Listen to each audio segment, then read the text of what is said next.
Bismillahirrahmanirrahim. Assalamualaikum warahmatullahi wabarakatuh. Bagaimana kabar anak-anakku semuanya? Mudah-mudahan kalian semua sehat dan semua rencana dilancarkan oleh Allah Subhanahu wa taala. Pada kesempatan ini saya langsung saja karena sudah banyak diberikan oleh dosen terdahulu tentang keperawatan keluarga. Intinya adalah saya mau berikan secara umum dulu. Jadi di dalam mengikuti ujian kompetensi, yang paling penting adalah jangan pernah ada yang kosong. Itu. Apapun nantinya isi semuanya, itu satu. Yang kedua, jika membaca soal, lihat pertanyaannya. Jadi kalau kasusnya panjang, yang penting dilihat adalah pertanyaan. Jadi jangan asik baca soal, nggak tahu pertanyaannya. Akhirnya apa, bingung sendiri. Itu kunci-kunci yang Anda lakukan pada saat nanti menghadapi soal-soal kasus yang panjang. Jadi lihat, apa sih pertanyaannya? Karena di dalam alternatif jawaban, ada soal yang kemungkinan, di sini ada 5 option ya, soal jawabannya, atau 5 alternatif jawaban, itu bisa benar semuanya. Dan memang sebetulnya soal yang bagus itu adalah jika semuanya itu hampir benar. Nah itu, ya, untuk menguji kemampuan mahasiswa bisa menjawab atau tidak, atau teruji. Oke, kita langsung saja.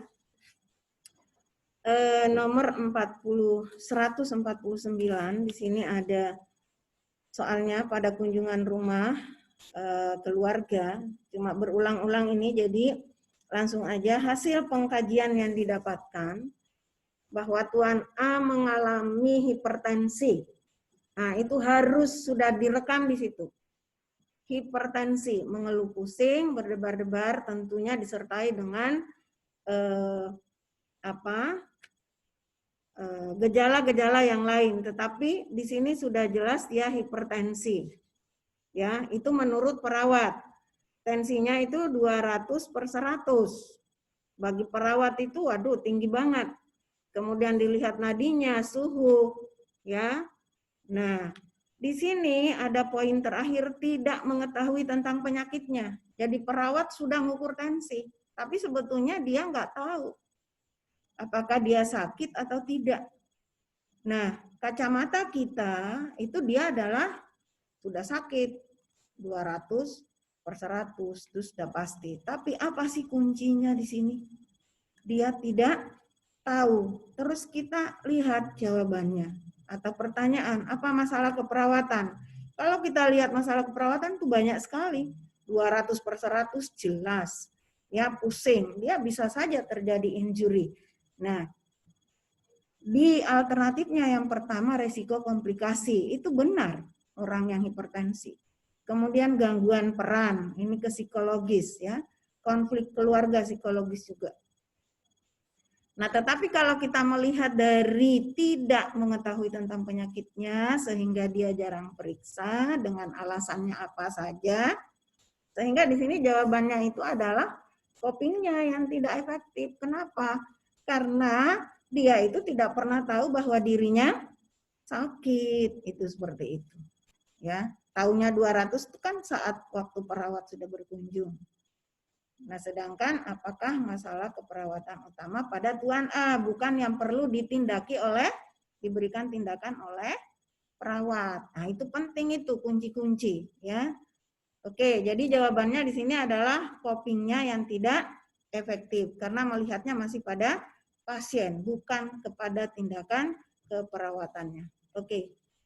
Kemudian yang selanjutnya, seorang anak 3 tahun dibawa ibunya ke puskesmas karena demam 4 hari. Itu juga harus digarisbawahi. Demam 4 hari.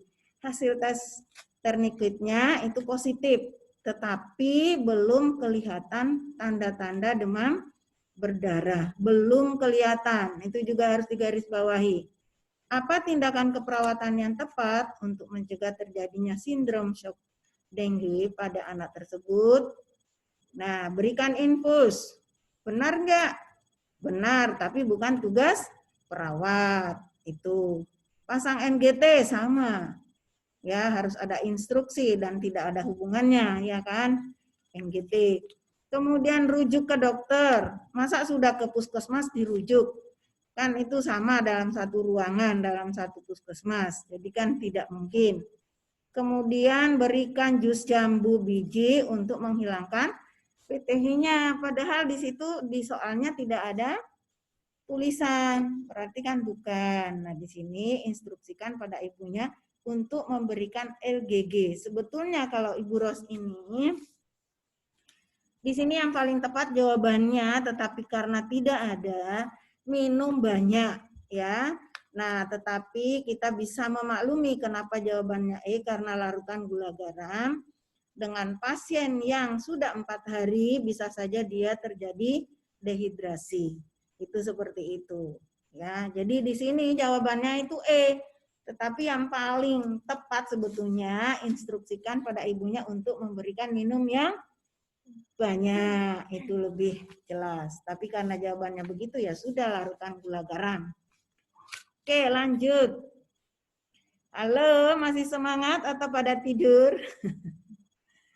Oke, kemudian di sebuah panti lansia terdapat 2% dari 100 lansia. Berarti berapa orang tuh? Kita perlu lihat ya, mungkin kita 5 orang kali ya.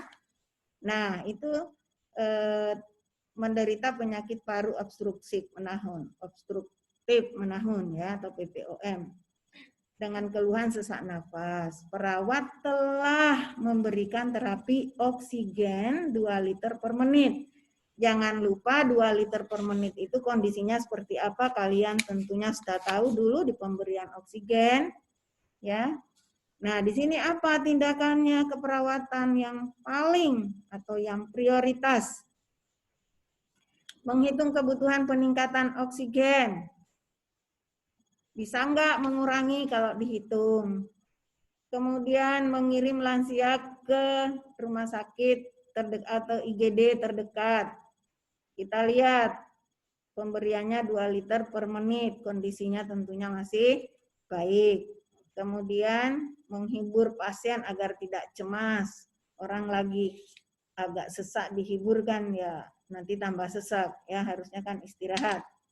Kemudian mengkaji status respiratori. Nah, yang perlu diperhatikan, Ibu Ros, di sini adalah status respiratorinya. Kalau memang meningkat sesaknya, ya, nah itu baru dikirim ke IGD. Jadi lebih baik kita melihat dulu status respiratorinya. Nah, itulah tugas perawat. Jawabannya D. Kalau melakukan fisioterapi dada itu juga betul, tetapi itu nanti kalau sesaknya hilang, sebagai preventif ke depannya kita lakukan fisioterapi dada. Oke, lanjut. Perawat memberikan pendidikan kesehatan kepada warga yang tinggal di daerah rawan bencana. Penkes daerah rawan bencana tentang manajemen bencana secara efektif dan efisien. Manakah kriteria verbal yang menunjukkan masyarakat telah memahami materi yang diberikan? Berarti ini mengevaluasi secara verbal. Kegiatan mitigasi. Kalau mitigasi ini yang memberikan adalah dari pihak penolongnya ya, baik itu manajemen bencananya, jadi jelas bukan. Kemudian kegiatan rekonstruksi. Tetapi di sini paling banyak berperan pada tahap kejadian bencana, jelas jangan. Tidak. Karena ini yang kena bencana adalah yang di situ. Kemudian tanggap darurat merupakan faktor yang paling dominan pada saat krisis bencana. Saya kira ini yang paling tepat karena begitu ada bencana kita harus melakukan. Jadi kalau dia sudah diberikan penyuluhan, begitu ada bencana dia langsung tanggap. Ya, kemudian kesiapsiagaan merupakan faktor utama di tahap pasca. Ini pasca, nggak mungkin ya. Kemudian pemulihan faktor paling dominan saat krisis bencana itu juga sudah terjadi bencana atau pasca. Berarti yang paling tepat adalah tanggap darurat. Jadi kita lihat dia tahu nggak apa yang diberikan penyuluhan. Berarti ya tanggap darurat. Begitu ada gejala bencana langsung melakukan sesuatu. Oke, kemudian selanjutnya saat bertugas dalam tim penanggulangan bencana alam, Anda menemukan korban. Ini sebetulnya soalnya panjang, Anda bisa melihat. Ya, yang penting intinya di sini adalah kita akan selalu mengutamakan yang masih potensi untuk kehidupannya, ya, keselamatan. Itu inti itu kalau kita ada di bencana. Jadi intinya itu di situ. Nah, manakah siapakah yang paling potensi untuk bisa ditolong di sini? Artinya selamat kalau kita melakukan pertolongan. Nah, ini lansia yang lumpuh. Kalau sudah lumpuh, apakah itu artinya nanti bisa enggak untuk ditolong? Artinya diperbaiki gitu ya. Nah, kemudian pemuda yang luka ringan. Nah, ini perlu enggak? Luka ringan bisa jalan sendiri. Ibu hamil muda yang meninggal, udah meninggal. Kemudian ibu-ibu yang lumpuh. Nah, itu juga lumpuh tapi enggak tahu sebabnya apa. Kemudian laki-laki patah tulang terbuka dengan perdarahan. Jadi di sini kalau kita melihat ya, kalau lumpuh kedua tadi lansia dan ibu-ibu memang perlu ditolong, tetapi dia tidak terancam nyawanya. Kemudian ini yang terakhir laki-laki patah tulang terbuka ini kan sangat terancam untuk terjadi kematian ya, karena apa? Perdarahan terbuka. Nah, ini jadi itu yang paling duluan kita tolong. Nah, ini kuncinya berarti. Kemudian selanjutnya seorang laki-laki 70 tahun didiagnosa menderita asma bronhial, sesak nafas, ya, batuk produktif, sekret kental, lengket, sulit keluar, pernapasan 30 kali berarti agak sesak. Apakah tindakan mandiri perawat? Nah, ini juga perlu digarisbawahi selain di soalnya itu adalah gejalanya, di rencana tindakan ada di situ tulisan mandiri. Jadi mungkin di alternatif jawaban itu betul, tetapi yang ditanya di sini adalah tindakan mandiri perawat. Jadi harus hati-hati di sini. Apa sih yang boleh dilakukan secara independen oleh perawat? Berikan nebulizer. Itu bisa saja, tetapi kalau kita di luar bukan di rumah sakit, tentunya paling ada yang sederhana. Sedangkan di kunci jawabannya tidak tertuliskan yang sederhana. Berarti bukan. Kemudian memberikan support ventilasi itu sama aja. Ajarkan teknik batuk efektif dan napas dalam. Nah, ini mungkin yang paling condong atau paling bisa kita lakukan. Berikan bronchodilator itu juga harus dokter. Kemudian atur posisi semifauler, saya kira ini itu otomatis ya. Kemudian kalau semifaulernya itu kan sesaknya atau ventilasi ya yang diperbaiki. Sedangkan di sini kenapa dia sesak? Karena lendirnya atau sekretnya yang kental. Jadi perlu latihan batuk efektif. Iya, berarti C. Lanjut, seorang laki-laki usia 60 tahun, hidup seorang diri, mengeluh susah berjalan sejak seminggu yang lalu. Persendian kedua kaki terlihat membengkak, kemerahan, nyeri saat ditekan, dan bertambah nyeri ketika digunakan untuk berjalan. Skala nyeri 5. Ini memang skala nyerinya 5, tapi semua gejala sudah mengarah pada tanda Tanda apa kira-kira mesti anak-anakku sudah tahu lah. Semuanya sudah mengarah kepada tanda-tanda radang. Ya. Sebetulnya kalau secara teori yang namanya pemberian kompres, karena di bawah ini adalah pertanyaannya adalah apakah tindakan keperawatan yang dapat dilakukan untuk mengatasi nyeri? Mengatasi nyeri itu yang harus digaris bawahi. Nih, ajarkan penggunaan krek. Itu kan nggak mungkin ya, nyeri masa diajarkan pakai itu. Rencanakan aktivitas rencana tindak lanjut. Belum diatasi nyerinya sudah diajarkan, yaitu juga terlalu cepat. Jadi bukan. Pendidikan kesehatan tentang perawatan nyeri.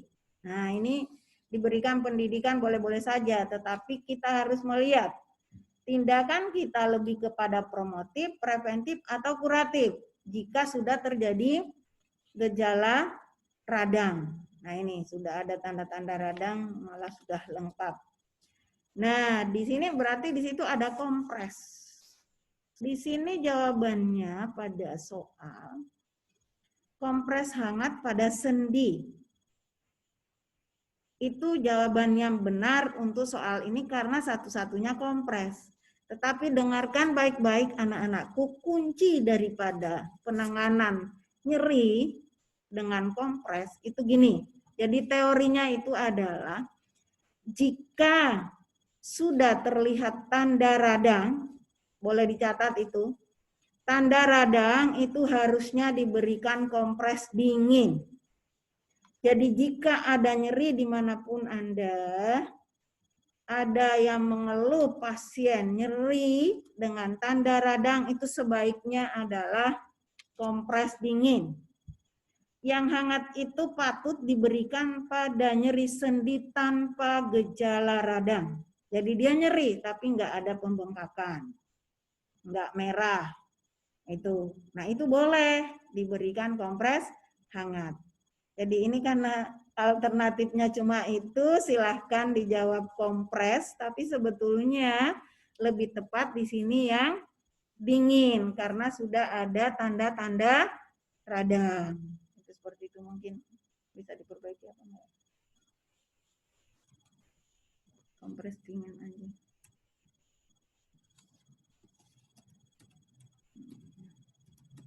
Ya. Jadi lebih kepada kompres dingin. Kuncinya itu kalau ada tanda radang itu jangan sampai diberi kompres hangat. Tapi kalau tidak ada tanda radang tapi ada nyeri, silakan dikompres hangat itu. Oke, lanjut. Kemudian yang menjadi prioritas pada keperawatan, tindakan keperawatan pada lansia saat terjadi bencana, membantu adaptasi. Ini saat bencana, ya belum. Memfasilitasi rekonstruksi komunitas, ya enggak. Evakuasi ke tempat yang aman, mental care, pencegahan penyakit menular. Ini yang paling benar adalah C. Ya, evakuasi dulu. Nah, ini soalnya dari 156 ke 57. Coba 57. Bantuan keperawatan yang bisa kita berikan pada lansia. Jadi sama ini, tapi ini paskanya. Ya, setelah pasca bencana, maka ini baru kita berikan apa? Support supaya dia bisa beradaptasi dengan perubahan lingkungan. Berarti ini A, ini karena pasca ya. Ya, itu jawabannya A, saya kira langsung aja karena ini jelas soalnya. Kemudian 58. Ini sama cuma dibalik aja kunci jawabannya. Ya, tentunya jawabannya juga sama ya, membantu beradaptasi dengan perubahan lingkungan. Mudah-mudahan kalian nanti kalau ujian dapat soal yang dibolak-balik baik ya. Ya, lulus semua anakku pinter. 159. Sebuah keluarga yang terdapat seorang laki-laki sebagai kepala keluarga, usia 65 tahun, mengeluh batuk berlendir. Ini saya kira hampir sama, pemeriksaan dokter suara pada daerah trachea, nafsu makan kurang, merasa haus, turgor kulit baik. Haus tapi turgornya baik. Itu penting itu. Garis bawah ya, haus tapi turgor kulit baik. Berarti kalau ada jawaban yang berhubungan dengan itu ya jelas salah. Karena apa? Walaupun haus tapi turgornya masih baik. Berarti tinggal berapa yang kita lihat dari gejala tersebut. Apakah masalah keperawatan keluarga yang tepat? Ketidakseimbangan nutrisi. Memang di sini ada nafsu makan, tetapi masih kurang. Tidak ada berat badan, tidak ada HB, jadi bukan. Bersihan jalan nafas tidak efektif. Nah, ini kemungkinan besar karena di atas ada gejala batuk, berlendir, dan kemudian ada suara rilis di tracheanya atau di, oh ya betul, di trachea.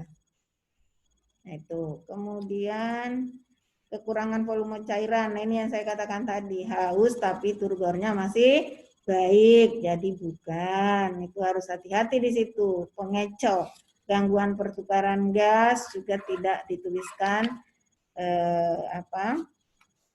RR-nya ya, jadi nggak ada untuk respirasi rate-nya. Jelas bukan. Kemudian kurang perawatan diri juga jauh karena tidak ada di dalam soal. Oke, jadi itu hanya pengecoh aja. Kalau kayak gini kayaknya kok gampang banget dijawab. Oke, lanjut.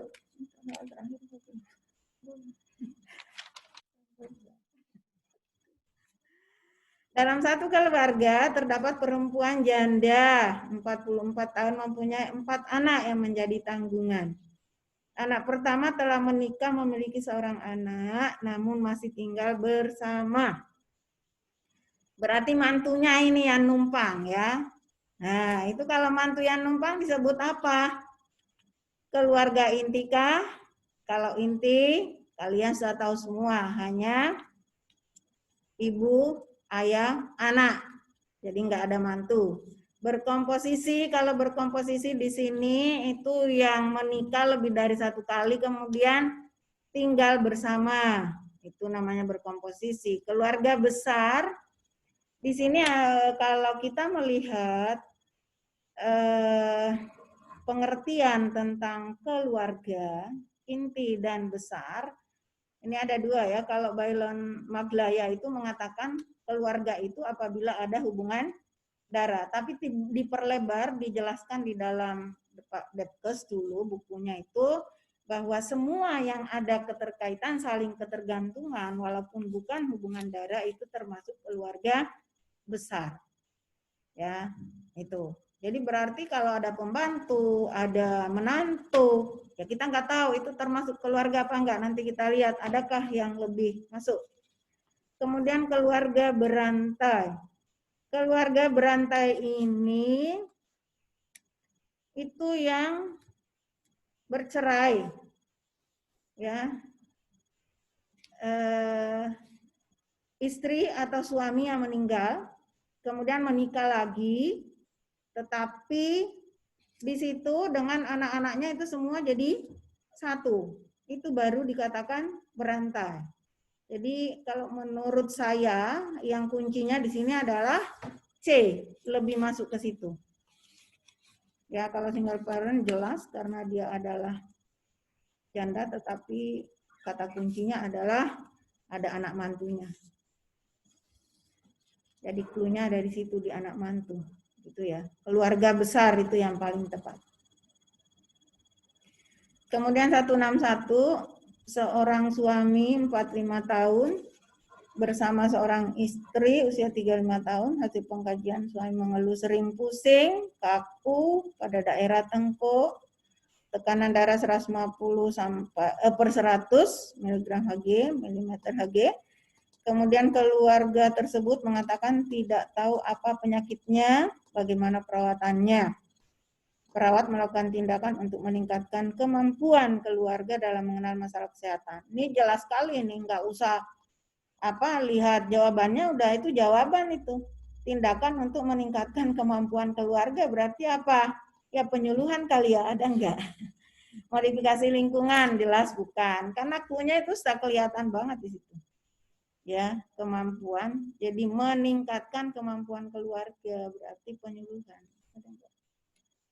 Mengenalkan pelayanan kesehatan yang tepat, melakukan demonstrasi, enggak, jauh, memberi penjelasan tentang hipertensi, ya itulah jawabannya.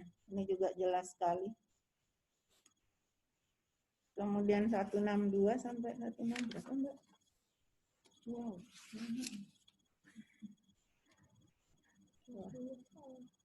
Berapa? 20 ya? Pengkajian sebuah keluarga 20 hamil 12 minggu, klien mengeluh mual dan muntah, konjungtiva, kelopak, pucat. Ini mungkin bisa dilihat mual, muntah, pucat, mendapatkan obat. Oh, tapi di sini mendapatkan obat. Nah, ini makanya pentingnya, ini kan panjang semua, ini masalah sebetulnya.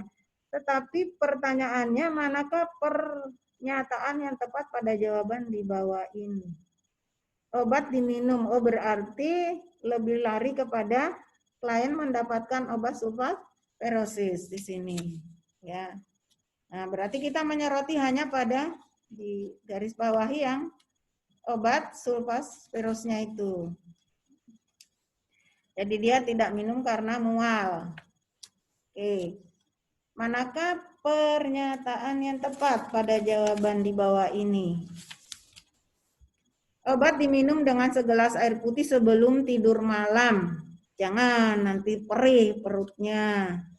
Nggak bisa tidur. Obat diminum dengan segelas teh manis jelas dilarang. Nanti malah itu. Kemudian obat diminum dengan segelas air putih setelah bangun tidur. Juga masih kosong.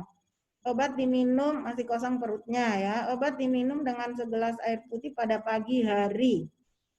Nah ini mungkin paginya itu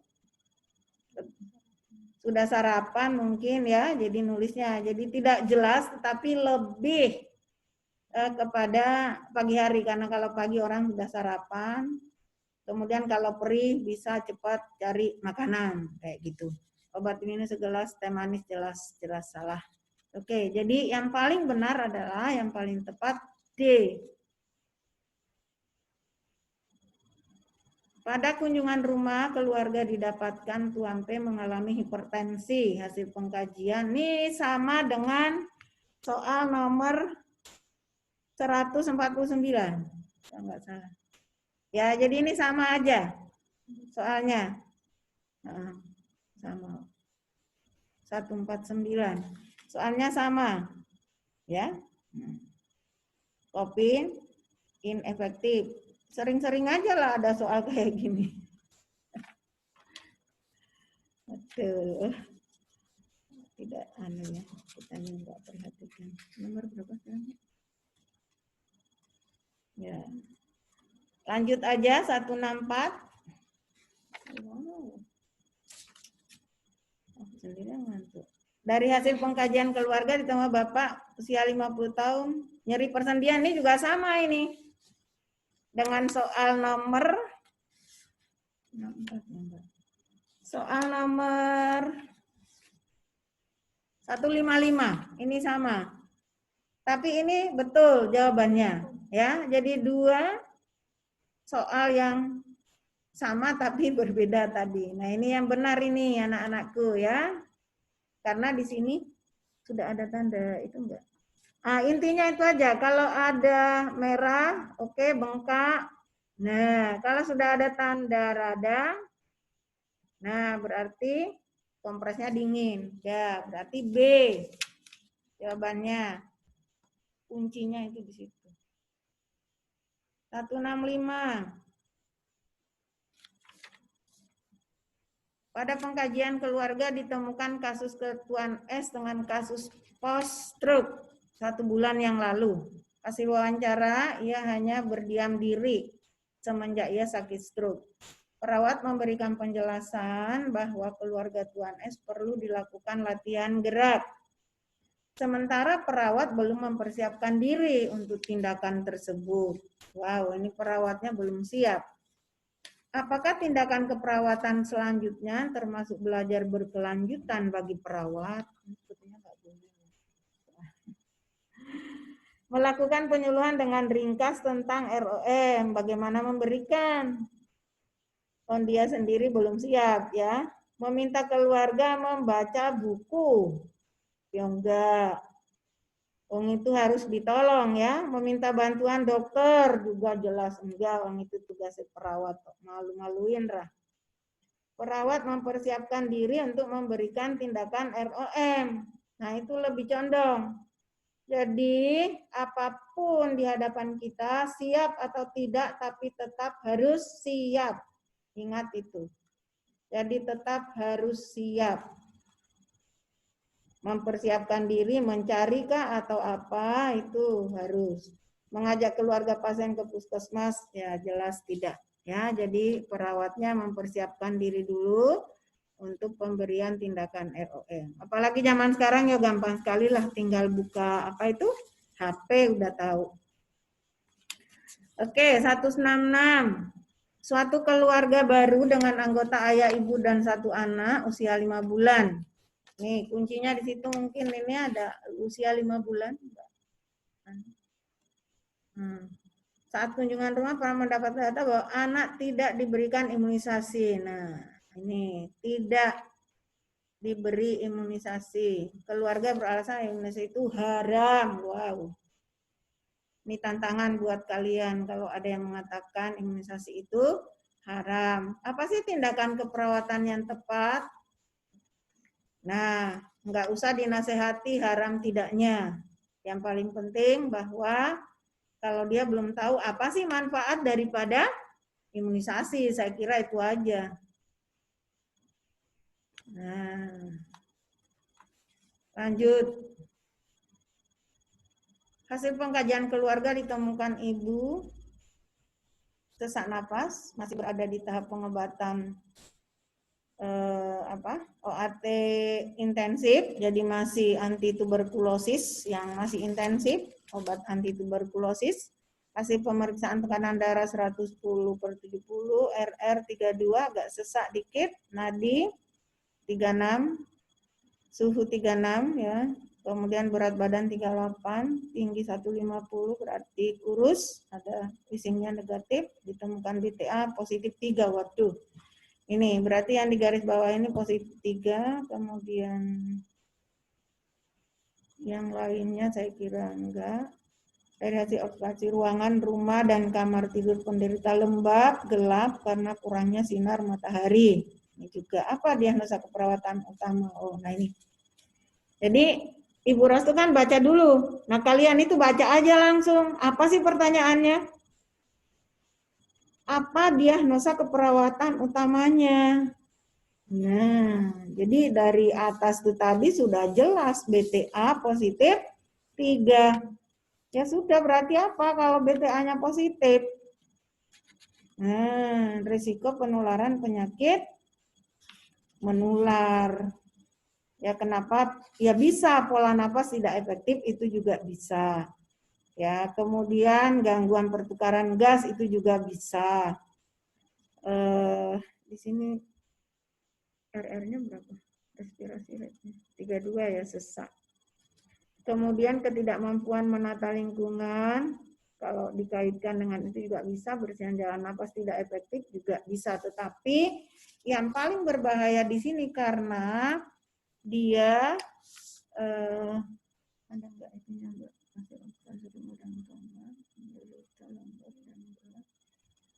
Enggak, harusnya ada. Nah ini penekanan di soal harusnya memang dia ini lebih kepada perilaku yang tidak ada batasan terhadap anggota keluarga. Itu. Tetapi karena ini adalah keperawatan keluarga, kita lebih melihat ke lapangan atau lingkungan, maka lebih condong yang diamati adalah ke penularannya. Jadi ingat, jika tidak ada penekanan bahwa dia berada di mana, nah kita harus tahu bahwa kita ini adalah perawatan keluarga. Berarti lebih kepada risiko penularan. Karena kalau tidak efektif, tentunya di sini lebih kepada harus tindakan ya. Di sini yang ditanyakan itu diagnosanya, kemudian data-datanya itu lebih kepada BTA-nya.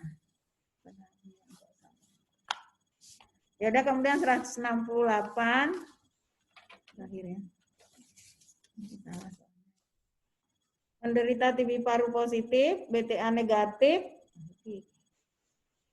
Tuan N menderita TB paru positif, BTA negatif setelah 5 bulan. Oh ya, setelah 5 bulan pengobatan. Saat ini istri mengeluh tidak enak badan, batuk berdahak, dan berwarna kemerahan. Keluarga tinggal dalam satu rumah ukuran 10 kali 6 meter dengan kondisi jendela tidak pernah dibuka. Kebiasaan menggunakan alat makan secara bersama.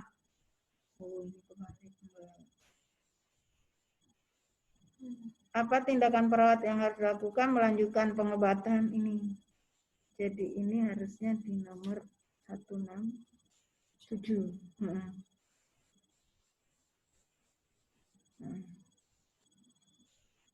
Nah, kan? Coba lihat satu. Ini maaf ya, lagi saya teliti dulu karena ini soalnya dari jauh. Melanjutkan pengobatan Tuan N. Melaksanakan pemeriksaan BTA pada Tuan N. Enggak juga sih. Melaksanakan pemeriksaan BTA pada istri. Ya. Ini berarti yang melaksanakan pemeriksaan BTA pada istri karena suaminya jelas positif, cuma memang negatif karena sudah berobat.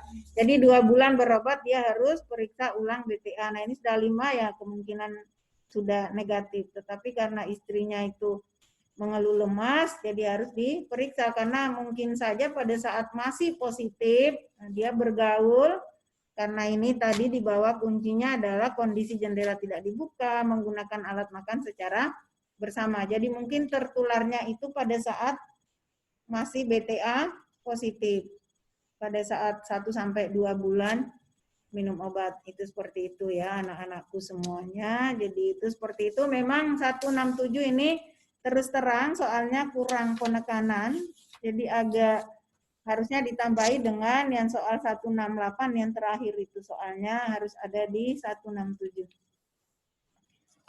Ya demikian anak-anakku semuanya, mudah-mudahan kalian lulus. Doa kami semua di sini walaupun tidak bertatap muka tapi terus terang kami semua mendoakan kalian semoga sehat selalu dan bisa lulus uji kompetensinya nanti, atau kalau tidak lulus tidak dikatakan lulus ya kompeten lah ya karena uji kompetensi.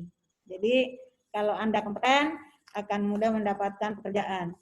Sehingga mungkin satu pesan saya, apapun ujiannya, tryout itu lakukanlah dimanapun, siapapun yang memberikan ikutilah. Kenapa? Karena semakin kita banyak mengikuti tryout, kita akan tahu seperti apa sih jawabannya, seperti apa sih soalnya. Itu satu. Yang kedua, cara kita mengerjakan menitnya itu kita bisa ukur gitu. Karena apa? Terus terang kemarin-kemarin banyak yang gagal itu karena banyak yang belum selesai dikerjakan, waktunya sudah habis. Itu saya tanya yang enggak kompeten itu, kenapa kamu kok bisa terjadi? Nah itu masih banyak Bu yang belum saya isi. Jadi ini pesan saya, jangan sampai terlena di satu soal, kalau sulit lanjut baru balik lagi. Begitu saya kira anak-anakku jangan sampai terlena di satu soal. Demikian, mudah-mudahan sehat selalu, kita bisa ketemu entah kapan waktunya, tapi yang paling penting kami mendoakan kalian sukses dan merindukan kalian. Demikian, mohon maaf apabila banyak kurangnya. Terima kasih atas perhatiannya. Wabillahi taufiq wal hidayah. Wassalamualaikum warahmatullahi wabarakatuh.